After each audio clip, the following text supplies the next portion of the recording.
कहने लगते हैं क्या?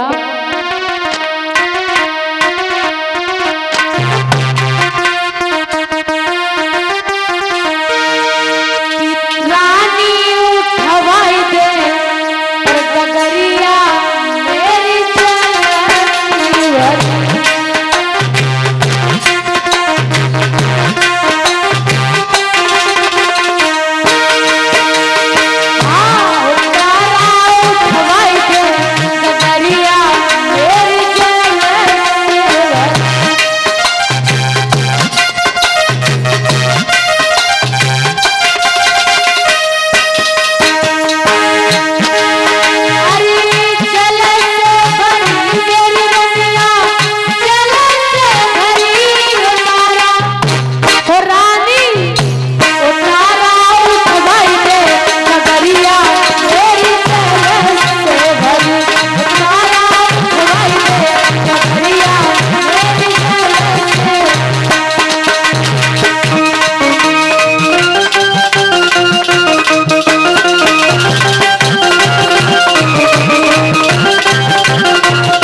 बता सकते हैं। गहरे जल में घुस जाओ घड़ा उठ जाएगा। हरिश्चंद्र मन में इस विचार करते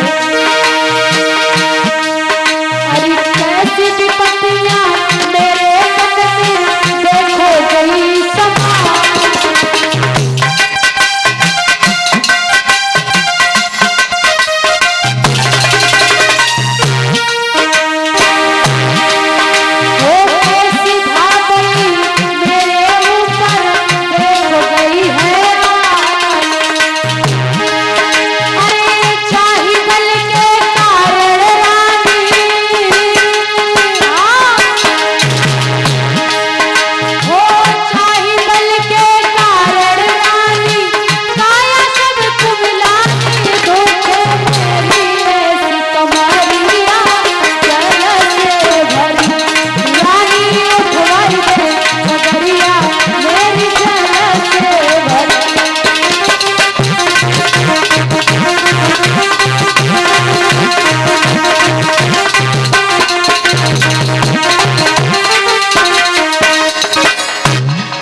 राजा हरिश्चंद्र जब कहने लगते हैं तो तारा ने साफ इनकार कर दिया और कहने लगी हम आपको एक अकल बता सकते हैं। आप ऐसा करो गहरे जल में घुस जाओ और गहरे जल में घुसने के बाद घड़ा को अपने हाथों से उठा लीजिए।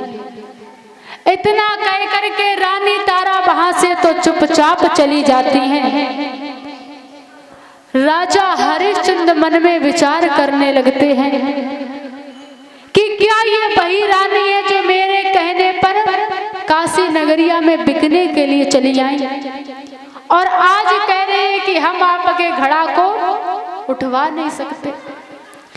राजा हरिश्चंद्र ने क्या किया, गहरे जल में घुस जाते और गहरे जल में घुसने के बाद उस घड़ा को उठा करके सिर पर तो जैसे तैसे रख लिया और महाराज राजा हरिश्चंद्र वहां से चले तो ठोकर लग जाती है। ठोकर लगने के बाद घड़ा जमीन पर गिर पड़ता है और जब घड़ा जमीन पर गिरा तो घड़ा फूट गया।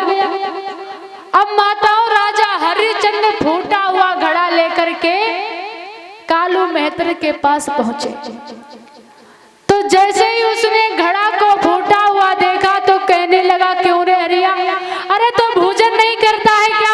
मैं हर महीने उस दुकानदार को पैसे देता हूँ, तू भोजन भी करता है फिर भी तूने घड़ा भी तोड़ दिया, इसका खर्चा कौन देगा? राजा हरिश्चंद्र कहने लगे, आप मेरी तनख्वाह में से पैसे काट लेना, लेकिन हम क्या बताइए, घड़ा फूट गया तो क्या करें? कालू नाम का मेहतर कहने लगा, आज से तू बल्कि जल भरने के लिए नहीं जाएगा, मरघट में रखवाली करेगा और जो भी मरघट में लैस आएगी उसको बिना कर का टका लिए हुए वापस मत जाने देना। एक कंबल दे दिया है श्रोताओं, एक लाठी दे दी और कहने लगे कि जाओ मरघट में जाकर के रखवाली करो। तो राजा हरिश्चंद्र सोचने लगे, चाहे आप कितना भी घटिया काम दो, हम घटिया से घटिया काम करने के लिए तैयार हैं। राजा हरिश्चंद्र ने उस कंबल को लिया और आज मरघट की रखवाली करने लगते हैं। विश्वामित्र को फिर भी चैन नहीं है। विश्वामित्र जी ब्राह्मण के पास जाते हैं, कहने लगते हैं, क्यों ब्राह्मण जी, इस बेटा को फालतू में ही पाल रखे हो, अरे इससे भी कुछ काम करवाया करो। ब्राह्मण जी ने कहा कि ऐसा करो, इस बच्चे को फूल बाग में भेजो और फूल बाग से फूल लेकर के आए, मेरे पूजा का समय हो चुका है। रानी तारा कहने लगी, ऐसा करो बेटा, आप बागन को चले जाओ और फूल तोड़ के ले आओ।